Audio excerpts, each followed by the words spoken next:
वर्तमान समय में रोजगार, स्वार्थ और परिवार नियोजन की वजह से जिस तरह से संयुक्त परिवार खत्म हो रहे हैं, इससे आने वाले समय में सामाजिक ढांचे के साथ ही पारिवारिक रिश्तों पर बड़ा खतरा उत्पन्न हो गया है।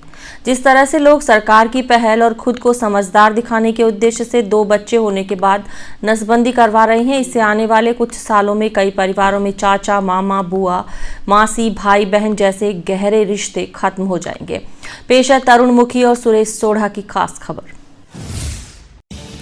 वर्तमान समय में रोजगार, स्वार्थ और परिवार नियोजन की वजह से जिस तरह से संयुक्त परिवार खत्म हो रहे हैं, इससे आने वाले समय में सामाजिक ढांचे में बदलाव के साथ ही परिवारों के सिमटने और कुछ रिश्ते समाप्त होने का खतरा उत्पन्न हो गया है। जिस तरह से लोग सरकार की पहल के बाद जागरूक होकर 2 बच्चे होने के बाद नसबंदी करवा रहे हैं, उससे आने वाले कुछ सालों के बाद कई परिवारों में चाचा, मामा, बुआ, मौसी, भाई और बहन जैसे गहरे रिश्ते खत्म हो जाएंगे। वर्तमान में कई ऐसे परिवारों के उदाहरण देखने को मिल जाएंगे जहां पर कुछ रिश्ते खत्म हो गए हैं। वर्तमान में जिन परिवारों में 2 लड़के हैं, वहां पर इन बच्चों के लिए बहन और आने वाले समय में उनके बच्चों के लिए बुआ और मौसी जैसे रिश्ते होंगे ही नहीं। वहीं जिन घरों में सिर्फ 2 बेटियों के बाद में परिवार नियोजन हुआ, उनके लिए अब भाई तो आने वाले समय में उनकी औलादों के लिए मामा मामी जैसे रिश्ते होंगे ही नहीं। धर्मगुरु भी सामाजिक ढांचे में होने वाले बदलाव को लेकर काफी चिंतित नजर आ रहे हैं। अमीरपुरा मठ के मठाधीश नारायणपुरी के मुताबिक कि परिवार नियोजन की वजह से सामाजिक ढांचे में बदलाव होने से सगे रिश्ते खत्म हो जाएंगे और इसको लेकर संपूर्ण मानव समाज को सोचना चाहिए। पूरे समाज को बैठ के भी चिंतन करना चाहिए।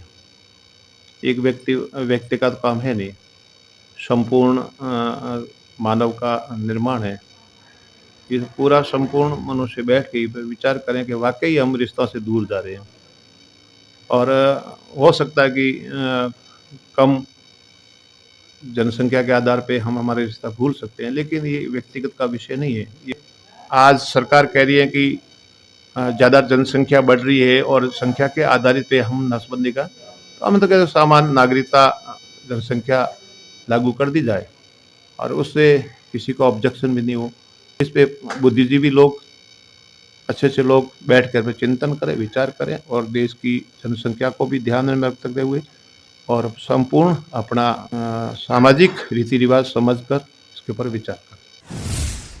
हालांकि दार्शनिकों का मानना है कि परिवार नियोजन को प्राकृतिक संसाधनों की हिस्सेदारी की नज़र से देखना चाहिए। परिवार नियोजन के बाद में जो रिश्ते बचेंगे वो प्रगाढ़ रहेंगे। बाड़मेर के राजकीय स्नातकोत्तर महाविद्यालय में दर्शन शास्त्र पढ़ाने वाले व्याख्याता मातादीन तंवर का कहना है कि परिवार नियोजन को प्राकृतिक संसाधनों की उपलब्धता के नजरिए से देखा जाना चाहिए। तंवर का मानना है कि जनसंख्या कम होने से उपलब्ध प्राकृतिक संसाधनों का वितरण सही हो पाएगा।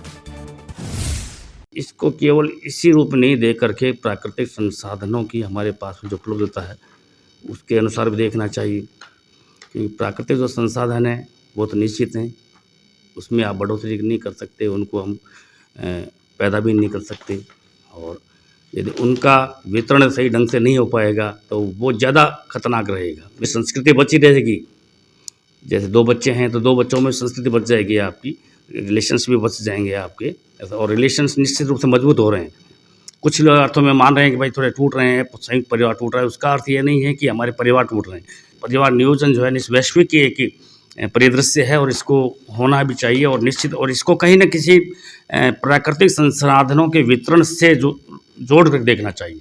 चाचा ताऊ का बहुत ज़्यादा रिलेशंस नहीं रहा, शादी विवाह में चाचा ताऊ नहीं आ पाते हैं, सगे भाई बहन भी नहीं आ पाते हैं, तो कम से कम ये जो कम जो रहेंगे इसमें रिश्तों में प्रगाढ़ता आने की संभावना है। परिवार नियोजन के मामले में धर्म गुरुओं और दार्शनिक के बीच मतभेदों के बाद यदि आंकड़ों पर गौर करें तो बड़ी संख्या में लोग 2 बच्चों के बाद नसबंदी की तरफ बढ़ रहे हैं। नेशनल फैमिली हेल्थ सर्वे की रिपोर्ट के अनुसार भारत में 37.9% महिलाओं ने नसबंदी करवा ली है। इसमें से बड़ी संख्या में महिलाओं ने 2 बच्चों के बाद नसबंदी करवाई है।